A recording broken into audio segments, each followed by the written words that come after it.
Alright, what's good y'all? It's Poochie. Welcome back to the channel and welcome here to Shangri-La.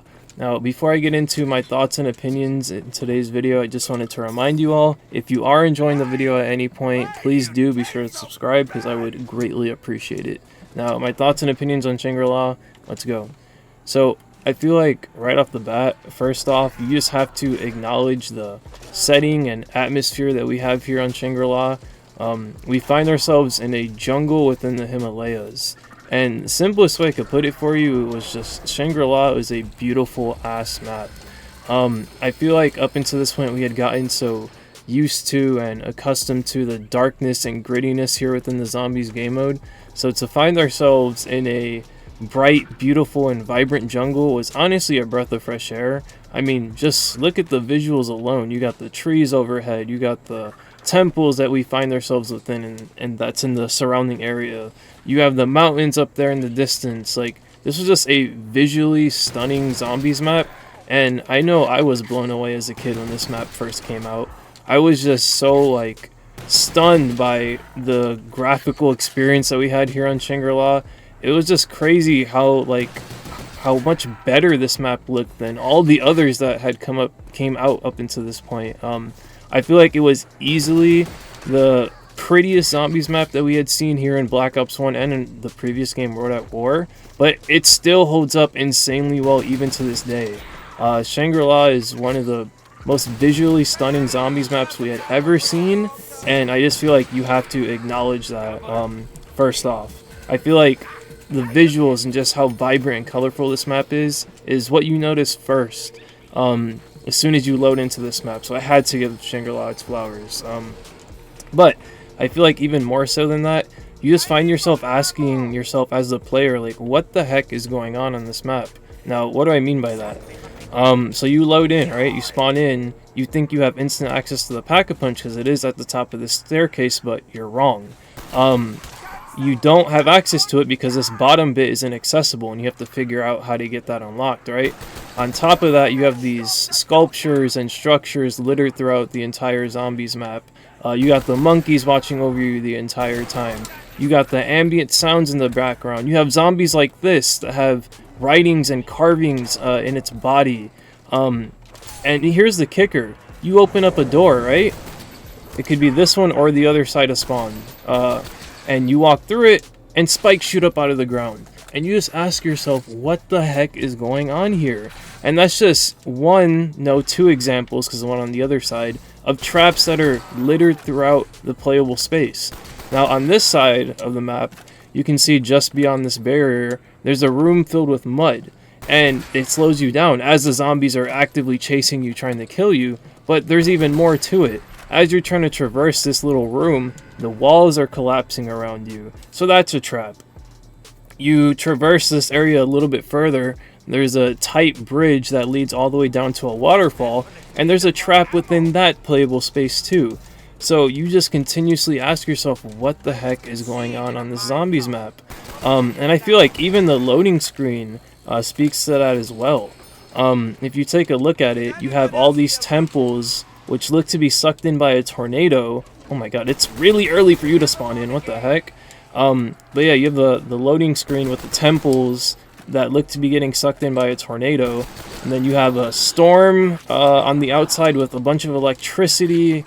And you just feel like whenever you're dropped into this map, you're about to go on an adventure. You're about to, you're about to be an explorer and you're about to go on an adventure. Like, you feel like you're Indiana Jones almost with the temples, the jungle setting. It's a really cool experience for a zombies map. Really cool concept and idea, and I feel like Treyarch knocked it out of the park with this one. And on top of it all, you got the 4 playable characters that we all know and love, the OG4, returning here on this zombies map. And they're back and better than ever with their funny quotes at all. So, again, Treyarch knocked it out of the park with this zombies map. The concept, the idea, the setting, the location. They were just on one when it came to these zombies maps back then. I just miss it so much, man. Black Ops 1 was just a vibe. I miss 2010, 2011 zombies so much. Now, if we explore this zombies map a bit more, you'll see that we have a cave system here, and this is all basically a nice mining facility. and it's a really nice contrast to what we had at the top side of the map, with all of the trees, the temples, the mountains in the distance, right? Really nice contrast to that style there at the top side of the map, and I feel like kind of a return to the darkness and grittiness of zombies that I was referring to earlier in the video, right? Now if we go deeper here within the cave system, within the mining system, we will find that we have, I'm going to put in air quotes, the power. Now if you walk up to it, one, there's two switches, but if you walk up to it, you'll see it says hold X or square if you're on PlayStation to release the water. And what does that do? You see this side right here, I just hit that switch, we have this side. So it's really nice how this map is, I'm going to put in air quotes again, powered by the water. It all makes sense, it all meshes and blends together really well with the fact that we're in a cave mining facility and then with the jungle on the top side of the map. But here is the mud room that I was referring to earlier with the walls collapsing around you, right? So if you walk right through it, you literally move at a snail's pace. You can't sprint, you can't jump, you can't do anything. So here's Jug on this side. But now if you step on these platforms here that are within the mud, it'll take you on a path with the walls collapsing around you. But you see, it's not going to be necessarily where you want to end up every single time. So I'll go through it one more time. Alright, the platforms are up. Let's see if it takes me to a different area this time. See?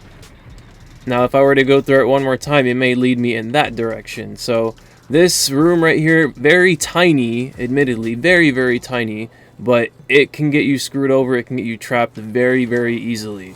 You see how I'm trying to traverse through the mud, it doesn't slow down this crawler at all. At all. If this was a normal zombie, it could easily catch up to me and hit me, right? And say if I was one hit, I would easily take it down for literally no reason. So this is one of the other traps that I was referring to. It's kind of two traps in one if you really think about it, with the mud and with the collapsing walls, right? But if you go a bit further, as I mentioned earlier in the video, you have the bridge here, and down there is the waterfall. Now, do I have enough points to get down there? I do. Okay. So let me shoot the zombie 4 times. There you go. So you open this door, it's back to that cave system that I was referring to, and it takes you to the waterfall. And there's another trap here within this area. So it says don't hold X or don't hold square if you're on PlayStation, right? You do it, and then the waterfall like goes up a notch and you're pushed back into this corner with the zombies trying to actively kill you, and I don't think the waterfall affects the zombies whatsoever. So see what I'm saying? Goes back to that idea of you are just trying to figure out what the heck is going on this map. We're essentially stuck here and trapped here, and we have to figure out a way to get out of here with all these traps littered throughout the entire map. So again, it really feels like you're about to go on an adventure, and really gives you the sense of like you're Indiana Jones in a temple in a jungle. It's a really cool idea for a zombies map. Alright, now I think I'll show you guys all the new features that there are on the zombies map. Because I've already discussed all the traps, I've showed you each and every one. Oh my god, okay. So here's one of the new features right here. I already dealt with him earlier in the video, but let me show you exactly what he does. So, if you would cooperate with me, there you go. So he is the Screecher zombie. He sprints at you at damn near full speed, like Call of the Dead sprinter level, or Varrock sprinter level if you guys remember that far. And he blinds you. So he spawns in occasionally. He tries to blind you, he chases you at full speed. And that's one of 2 brand new enemies that we have here on Shangri-La. The other one, you guys saw him earlier on in the video, is the napalm zombie. And they're kind of like yin and yang.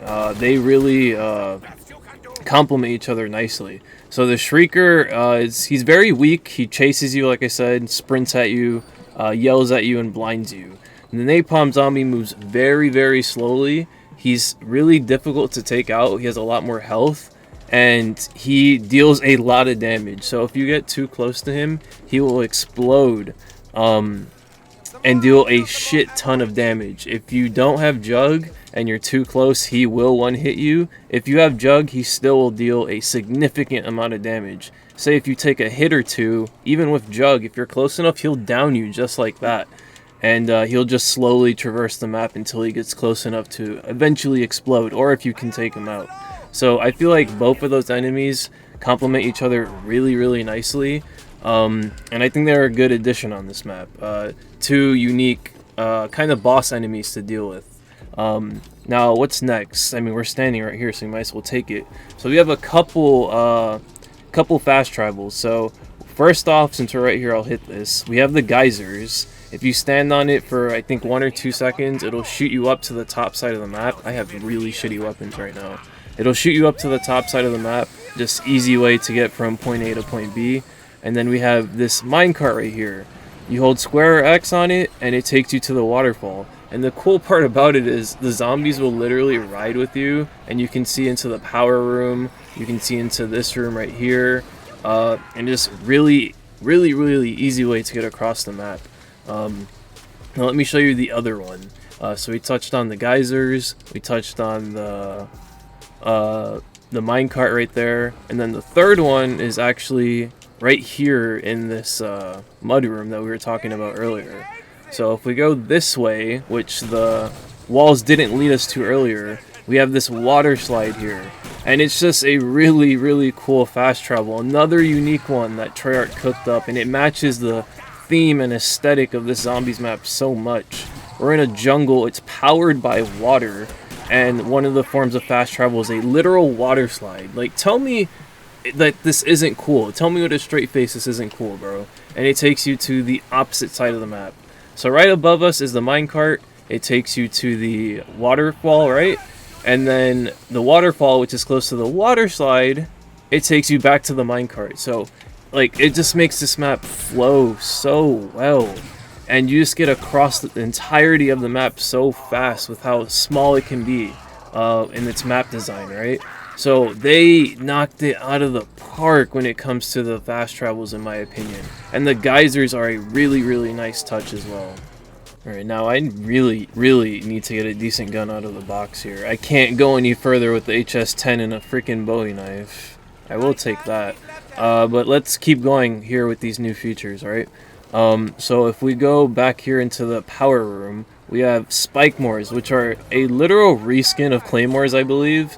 But just another nice little attention to detail and kind of a new feature that fits the aesthetic and theme of this map so much. Now, let's show them off. So, you see, it's basically a claymore, but it has spikes strapped on it.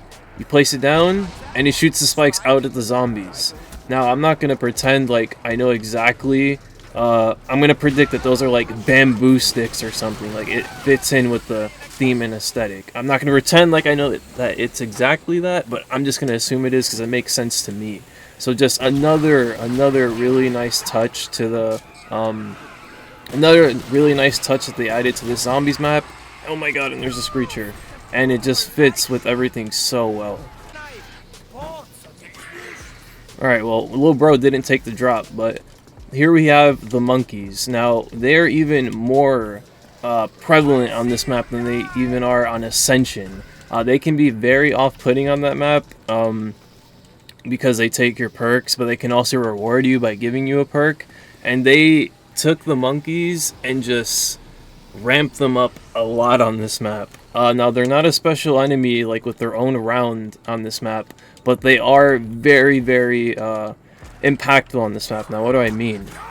So every time a drop spawns on this map, the monkeys will try to steal your drop, but it can either be a gift or a curse. So again, every time a drop spawns in, they will try to and attempt to steal it, but it can actually help you out. So say that insta-kill that I had back there, right? Say I didn't want it and I was low on ammo, which I'm kind of getting low on ammo right now, and I needed a max ammo. I could let the monkey steal it, and then they will, once every couple seconds, loop the drops. Can I get a good gun? Oh my god, I got the freaking law. They'll loop or cycle the drops right above their head as they're stealing it, and it'll just cycle through every single drop that's in this map. Now again, say I had let them take the insta-kill. Oh, there's that max ammo, I manifested that. Say I let them take that insta-kill, I could have changed it to, say, a nuke. I could have changed it to double points, whatever I may need at the time. So it can be really, really nice. But see this power-up that I wanted back here, the monkey is literally stealing it. So I'm going to go get that back because I want something nice. I think I'm going to try to get a double points. But see, these guys are so quick. They take the power-ups back to the spawn. Come back. I want a double points. No. No. Okay. See? And that is literally what the monkeys do. So they will attempt to steal your drops, and they'll cycle through every single one of them, and they'll take it back to the spawn on the very top of the staircase. So they can be very, very annoying. And every time you grab a drop, a monkey will come after you and slap you and take points from you. Like, these little shits are so annoying. But a really, really nice feature that I like. Two really nice features actually. But the first one, if you have a double points, and a monkey is trying to slap you and take your points, if you shoot the monkey, kill the monkey, however, if you get rid of it while the double points is active, it gives you 1,000 points, which is insane. Insane. Every time you take out one of the monkeys after picking up a drop, again, they will chase you and try to steal your points. But if you can take out the monkey, oh my god, I have the worst weapons ever. If you can take out the monkey before it slaps you, it'll give you 500 points. But if you have a double points, it'll give you 1,000, which is insane. Now, the last feature of the monkeys, and I think arguably the best one, it's very, very risky though. If you get a max ammo, which is easily the best drop, everyone's favorite drop, right? Can't get rid of the zombies if you don't have ammo. If you let the monkey take a max ammo, there's a chance that it can spawn a perk bottle. My bad, guys. But yeah, that drop cycle I was referring to, if you let a monkey take a max ammo, all the drops that'll hover above its head, like the double points, carpenter, nuke, and all that, just as an example, a perk bottle can appear. And it's kind of not easy, but say if you have a decent amount of time to time up the perk cycle, you can easily get the perk. Now say if I'm a decent ways away from the top of the staircase where the monkeys end up, right? I can watch the perk bottle, say, appear right after a carpenter. Let that cycle go through an entire time, and then once I see that carpenter pop up, I can instantly know, okay, I'm going to have a split second here, but I know the very next drop within that cycle is the perk bottle. So if you have a decent amount of time to manipulate the spawns and track which drop is going to be next in the perk cycle, then you can easily manipulate max ammos to get perks, and that is the way you exceed the perk limit on this map. And you can actually get all 8 perks. So the monkeys are very similar to Ascension, where they can really, really screw you over, but they can really help you at the same time. And I think just my favorite bit is just the fact that you can get 1,000 points from the monkeys when you have a double points. It's just a really, really underrated feature that no one ever talks about. So I really, really enjoy the monkeys on this map. Oh, and I forgot to mention too, I think similar to Ascension, I think they have the same ability to do this. They throw grenades back at you, which is not nice. I think the damage even goes through PhD if you have it, so something that makes the monkeys just that much more annoying. But I really, really need to get a decent gun here, please. Wonder weapon preferably? Bro, what is this? Freaking CZ75 only run? God damn. I think at this point, I have to get the Mustang and Sally. I am going to run out of ammo with the CZ, and just Mustang and Sally on a close quarter map, I feel like it's a match made in heaven. I do have to get PhD though. But I guess this is a good opportunity to discuss the Pack-a-Punch and how you access it on this map. How you access the staircase, right? So around the map, depending on how many players you have, there are 4 buttons, and conveniently for me it is here in the spawn. And each one of these buttons corresponds to one of these rotating pieces here on this sculpture. See, I only have 1 rotating piece because only 1 player, that being me, needs to step on a button. But say if you have 4 players, all 4 of these pieces will be rotating. If you have 2 pieces will be rotating. You get what I'm referring to, right? So you step on it, right? And then the staircase is accessible now.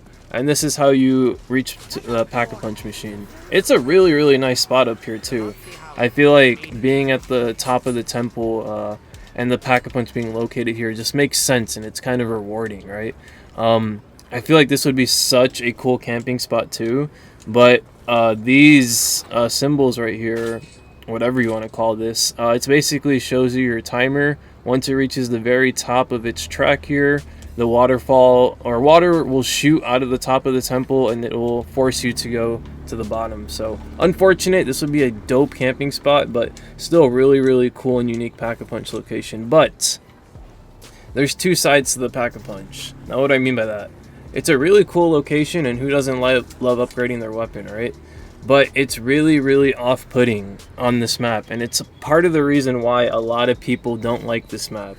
And that's kind of like the reason why I titled the video it's kind of the reason why I titled the video the way I did, because there's just a couple features about this map that people don't like, and I think Pack-a-Punch is going to be the main one.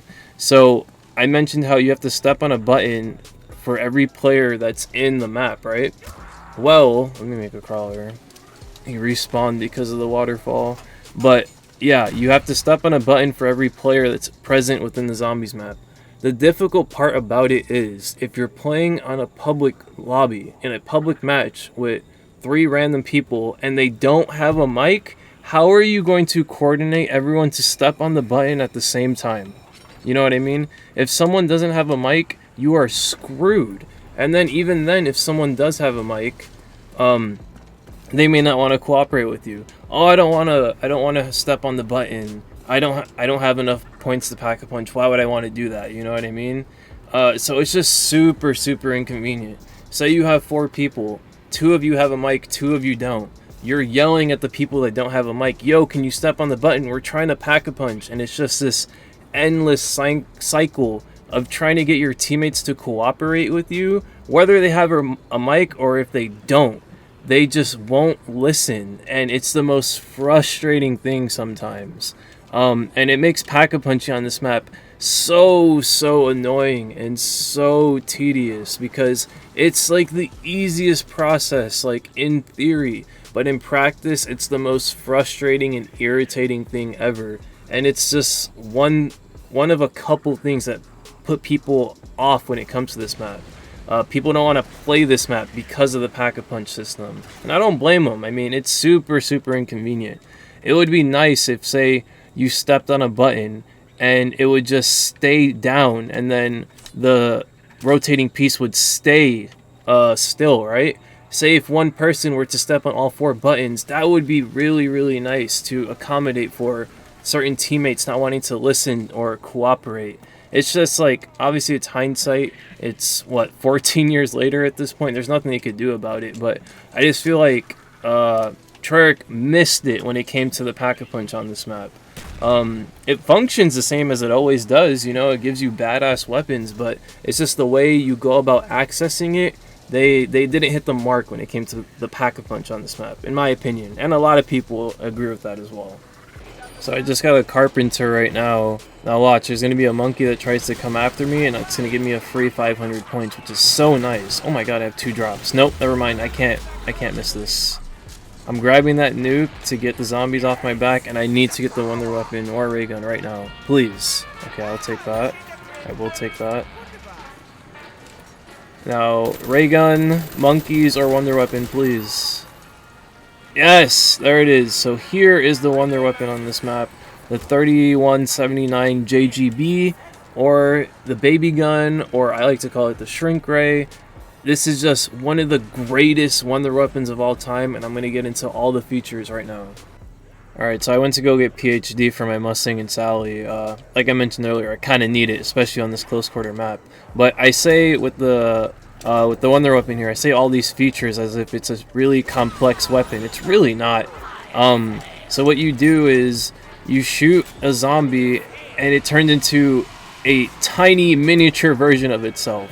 That goes for the Shrieker, that goes for the Napalm Zombie. So here's a demonstration. You shrink them and you can run into them to get rid of them.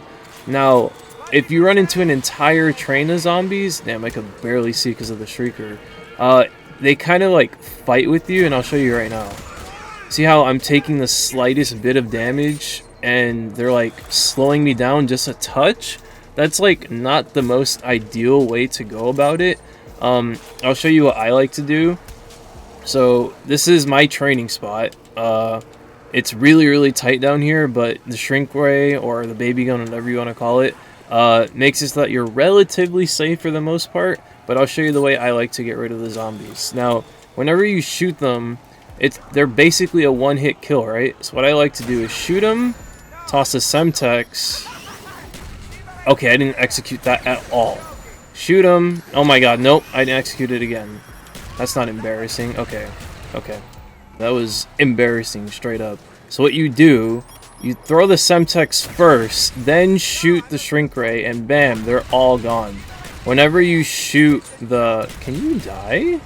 Damn, Shrieker's a little bit tougher than I thought, or I remember. But basically, whenever you shoot them, yes, they are tiny miniature versions of themselves, but they're basically a one-hit kill at that point. So you can either, as I showed before, run into them, or you can do what I just did. Toss a grenade and just time it up well, and it'll take all of them out. I mean, you can just shoot them with the Wonder Weapon here, take them out with any gun. Here's another really effective way to go about it. Shoot them, Mustang and Sally, they're all gone. So you see, this is just one of the greatest Wonder Weapons of all time. As a shit ton of ammo, you start with 30. Unpack-a-punch, you start with 30 shots. So that's 30 hordes you can get rid of. And then whenever you pack-a-punch it, which I'll probably do here in a second, once you pack-a-punch it, you get 48 shots, bro.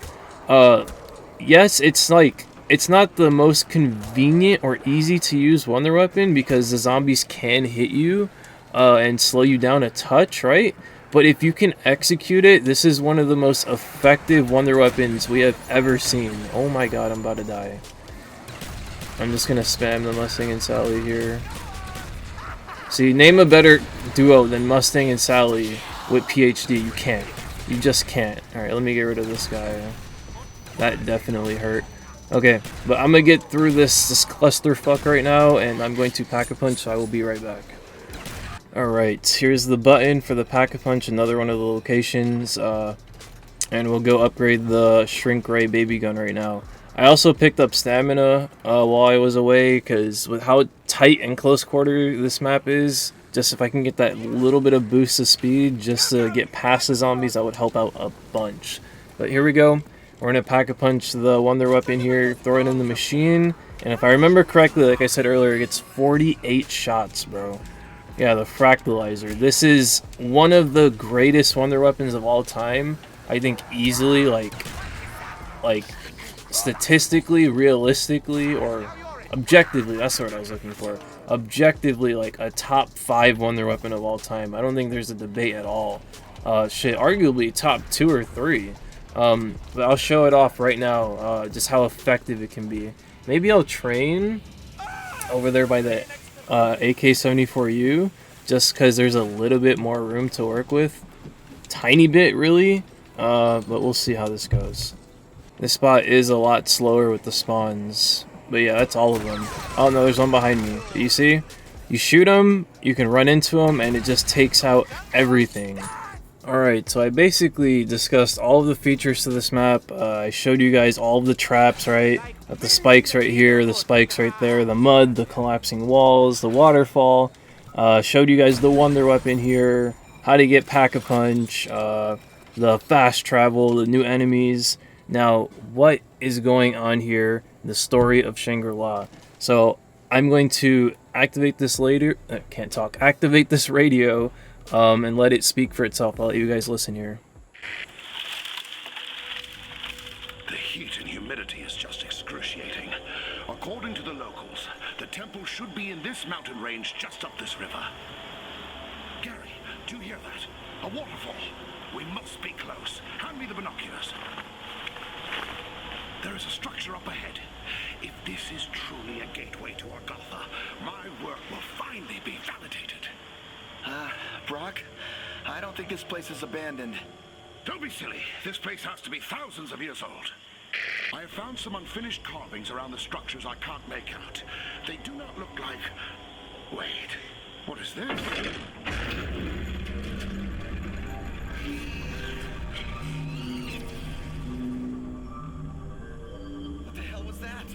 Why is the sky dark?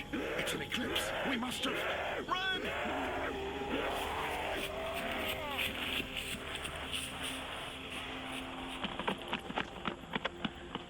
What are those things? Zombies. We have to find another way. Zombies? What are you talking about? The writings must have been right.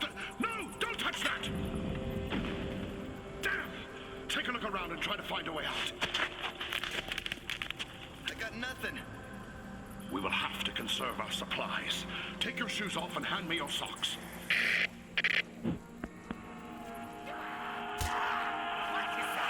I have been trapped in the temple structure for days. Gary is dead, and I don't see a way out of here. I can still hear the zombies outside. I fear this is my last recording, as the battery is about to die.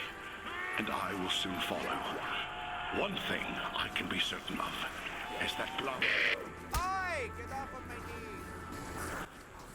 So, that is the story of Brock and Gary, our two explorers. So, just a recap from that radio. They're two explorers, however you want to say it. And they, at the very beginning of the radio, you heard that they came across the waterfall, and I'm assuming they eventually got close enough and saw the temple here. I believe they went up to the very top of this staircase here, and they activated the eclipse. Now, what is the eclipse? And this is where we're getting into the Easter egg. And this is, spoiler alert, I think my favorite Easter egg of all time. I'm going to show off a lot of footage, not of my own, but just of some of my favorite OG zombie YouTubers that I used to watch way back in the day. Probably going to show off some NGT Zombies gameplay. But yeah, Brock and Gary, they stumbled across the waterfall, stumbled across the temple here, and activated the eclipse. And essentially, they're in a time loop. They're trying to escape all the traps that I showed off here in this video, along with some others that are outside of the map. And us as the players, we're trying to free them from this endless cycle that they're in. Every time Brock and Gary try to traverse the map, they end up dying and getting sent back to when they first discovered this map, when they first discovered the temple here within Shangri-La. And as the Easter egg progresses, we're communicating with Brock and Gary, trying to get them out of each one of these traps, and it's just one of the coolest Easter eggs ever. I go back to the idea that I mentioned earlier about you really feel like you're Indiana Jones. Like, dude, we're in a jungle, and we're experiencing some of the traps ourselves, but we have to help Brock and Gary get out of the endless death loop that they're in. And there's just so many cool and interesting Easter egg steps. And I'll probably show off some visuals right now. But I think one of my favorite steps is whenever you and your teammates have to coordinate how to step on tiles that are located on each side of the spawn room. Some of the tiles are going to be right here on this side, and the other tiles are going to be over there by the AK-74U room or area. And you have to coordinate with your teammates. Yo, step on this tile. Like, I have the symbol that looks like a moon. Step on this one. And it's just a really, really, really cool Easter egg. That's just one of many steps. You have the focusing stone that you have to shrink with the Wonder Weapon here. It goes down the water slide, and then you have to put the focusing stone on all these pedestals that are outside of the map. You have the visuals with the eclipse that add to what I was referring to in the very beginning of the video, how beautiful this map is. You get a whole nother side to this map once you activate the eclipse, and you get a nighttime version of this map, and then you just mix in the setting and atmosphere with all the new enemies. You have the monkeys, which fit the theme and aesthetic of this zombies map. You have the spike moors, which are, in my opinion, bamboo sticks that shoot out at the zombies. It's just like everything that Treyarch cooked up with this map, it blends and meshes together so perfectly, bro. Mix in the fast travels with the water slide and the geysers, which make perfect sense, with the map being essentially powered and running on water, and then the minecart, which ties into the mining facility on the bottom half of the map. Like, just such a cool idea for this map, and I can't get enough of it, I'm not gonna lie. Like, I just have so many memories of playing this map with friends back in the day.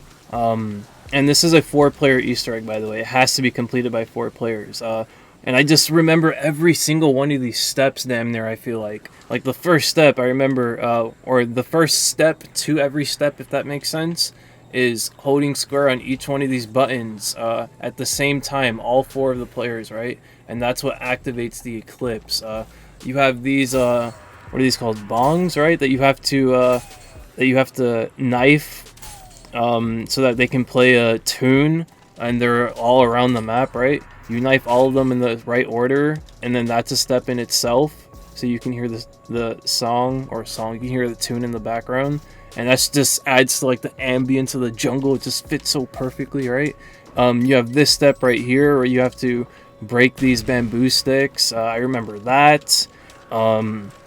There's a step within here in the mudroom on this side of the map where you have to hold X or square on each one of these symbols right here, or each one of these wheels, and get the symbols in the right location, right?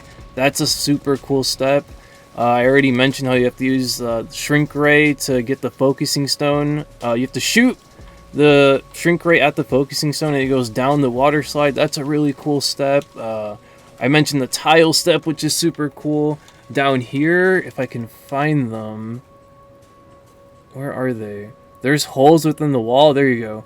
Holes within the wall where if you place a spike more down, and this is as we're helping Brock and Gary, if we kill a zombie, the spikes will shoot in each one of these holes, and it helps Brock and Gary get out of the trap that's on the other side of this wall. Like, dude, I just have so much nostalgia for this Easter egg. If I'm being honest, like, the Easter egg is what I come back for mainly. Now, I'm very nostalgic for it because it's very hard to get 4 players on these days. I mean, we're 14 years later, 15 years after release of Black Ops as a whole, and it's really hard to get 4 people on. But man, if I would recommend, if you guys can manage to get a group of friends on, do this Easter egg. It is one of the funnest and most interesting, unique Easter eggs ever. I just have so much nostalgia for it, and I miss doing it so much. The Easter egg is what I come back for, and high rounds are what I come back for. This map, dude, one of the most unique settings, concepts, ideas for a zombies map ever. Now, with all of that being said, let's take a step back for a moment and ask ourselves, why isn't Shangri-La considered many people's favorite zombies maps of all time? And why isn't Shangri-La even considered like a good or great zombies map by most people? And that's kind of what I was alluding to in the title of today's video, how like no one really wanted to play this map. Now, why is that? With all these things being said and how I'm kind of glazing the map. At the end of the day, I just feel like most people found this map to be too difficult. It kind of falls in the same category as 5, and kind of falls in the same category as Verrucht and other difficult maps here within zombies. At the end of the day, most people just want like a simple zombies experience, and Shangri-La, there's just too many factors when it comes to this map. Now, I don't necessarily agree with this, but this is just like the general opinion. It's just too difficult of a zombies map. Now, what makes this map so difficult? You have the 2 boss zombies, which are very much opposites of each other. One is a very beefy, exploding zombie. We already showed him off, the napalm zombie. You get too close to him, he blows up. And if you have no jug, he can insta-down you, even with jug. He can deal a significant amount of damage, and if you take a hit or 2, you're still going to go down, even with jug. So you have that unique enemy. You have the Shrieker zombie. I'm just going to advance through the rounds here. But you have the Shrieker zombie, which is a very, very, very quick zombie. It's always on your heels, and if it gets too close to it will yell and blind you, right? So you have those 2 zombies that can make your life very difficult. On top of that, this map, just by the nature and its design, it's just a very tight and compact map. You mix in the napalm zombie and the Shrieker, it just makes it a very inconvenient and difficult time. Next, like, you can talk about the monkeys, how they are a gift and a curse. They can either help you or really, really set you back. There's just so many factors to it. I already said, very tight and compact map. You do have an insane wonder weapon, but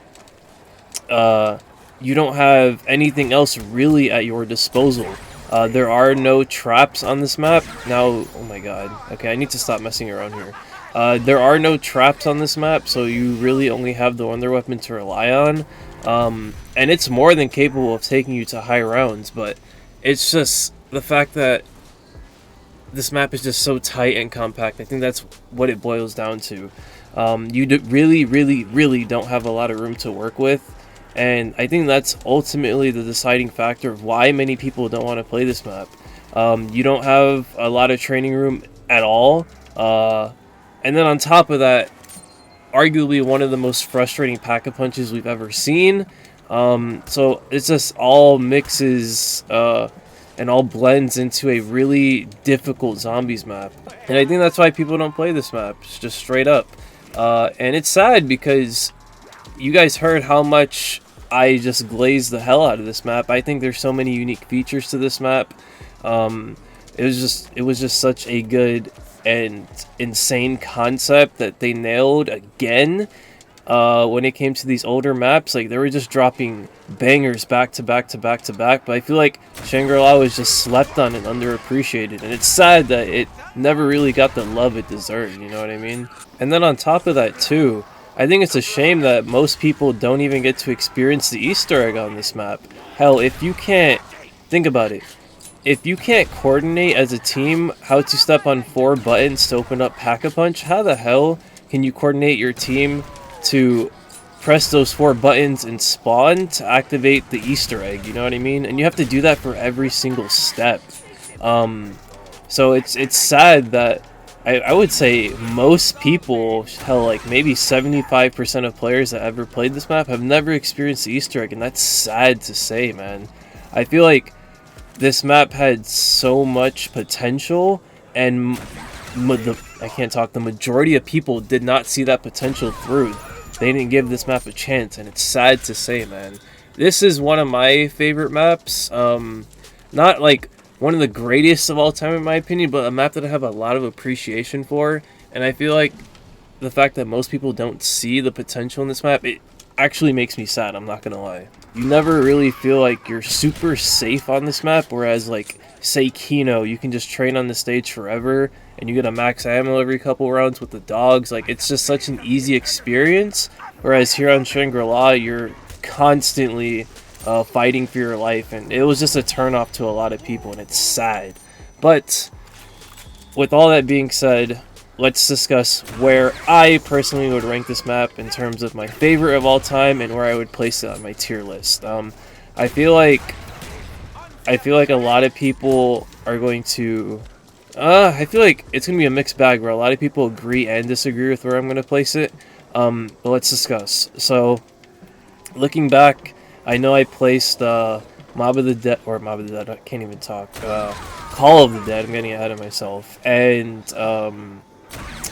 Call of the Dead and Derice in my GOAT tier. Shangri-La's not gonna go there. It's also not gonna go in the amazing tier, where I believe I have Verrucht and 5.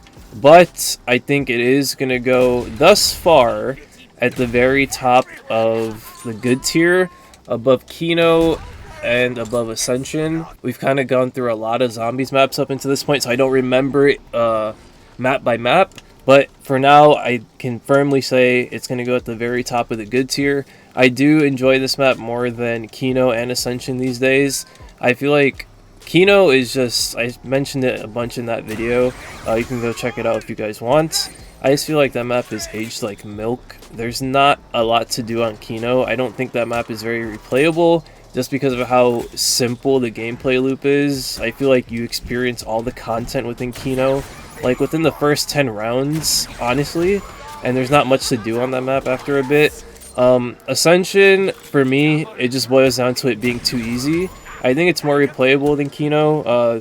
You can really utilize a bunch of unique strategies on the map with all the training room, but it just boils down to it being too easy, at least for me. And I just love the unique atmosphere and challenge that Shangri-La presents. If you guys know me and have watched my videos, you guys know I enjoy a difficult zombies experience, and Shangri-La is definitely that. I would say most people would say either 5 or Shangri-La is the hardest map of all time, and I have a love and appreciation for Shangri-La because of how difficult it can be. On top of that, as I mentioned in the beginning of the video, for the majority of the video, just all the unique ideas and concepts that come with this map. I am just a Shangri-La enjoyer. I appreciate Shangri-La, I respect Shangri-La and everything that it brought to the table. And it's just a map that I think very fondly on. I have a lot of nostalgia for the Easter egg, as I mentioned before. I love the challenge that it brings to the zombies game mode. And I mentioned at the very beginning of the video, first thing I said, it's just a beautiful ass map to look at. And I love the Indiana Jones vibe that you get from this map. You really just feel like you're about to go on an adventure, and the Easter egg is such a good time helping out Brock and Gary escape the traps throughout the temple. The visuals with the Easter egg and with the eclipse. I already mentioned it a bunch earlier in the video. I love the aesthetic of this map, and it's gonna go at the very top of my good tier thus far. So let me know if you guys agree or disagree with where I rank Shangri-La amongst my favorite maps of all time, and let me know where you would place it. It's just a map that I really enjoy, so let me know down below in the comments where you would place it, because I am very curious. I guess now that I got my thoughts and opinions out there about the zombies map, I guess I can use this time during the rest of this match here to just thank you guys for the support, and thank you guys for listening to me in my last video. It's the Call of the Dead video. At the end of that one, I discussed like why I was away and like what's been going on with my life, and I just wanted to, I guess, update you guys how I've been doing with all of that. So I mentioned in that video how I've been a little bit stressed out, some anxiety from work and all of that. Don't get me wrong, admittedly that's still there, but I did also mention how I wanted to let me get rid of this guy. I did mention how I wanted to start working out because I wanted to feel better and not be so tired and exhausted from work. So update on that, it's been good. I've been doing it for a little bit over 2 weeks now. Shit, I kind of took a lot of hits there. I've been doing it for a little bit over 2 weeks now, and I can proudly say that I have not missed a day. For a little stretch now, I feel like I've been stacking together like back to back productive days, and it's been a really nice feeling, I'm not gonna lie. I've been waking up every day at 4 in the morning before work and working out, so it's been a really nice feeling, I'm not gonna lie. It's really rewarding. I've just been trying to remain disciplined, remain consistent, and like hold myself accountable, especially in the days where I don't want to work out. And don't get me wrong, like waking up and working out immediately, it's tough, man. But I've been trying my best to stay consistent and remain at it.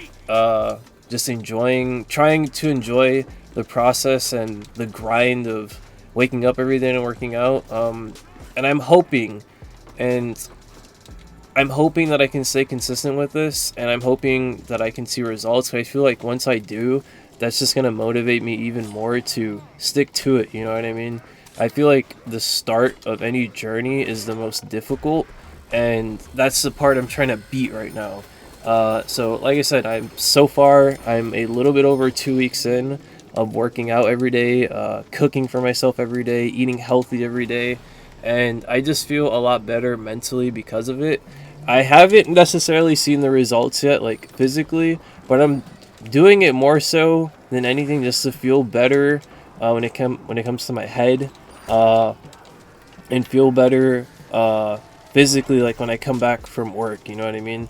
I don't necessarily, like, don't get me wrong, like looking better, like aesthetically and all that would be nice too, but I'm doing it more so I can feel better,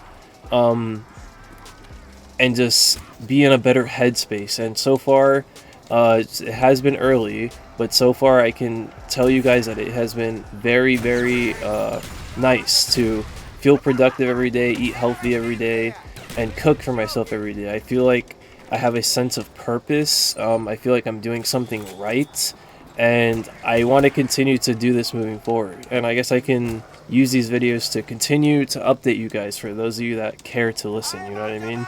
Maybe this video and other videos when I discuss this can motivate someone, if one person, to take control of their life and to work out and take care of themselves mentally and physically.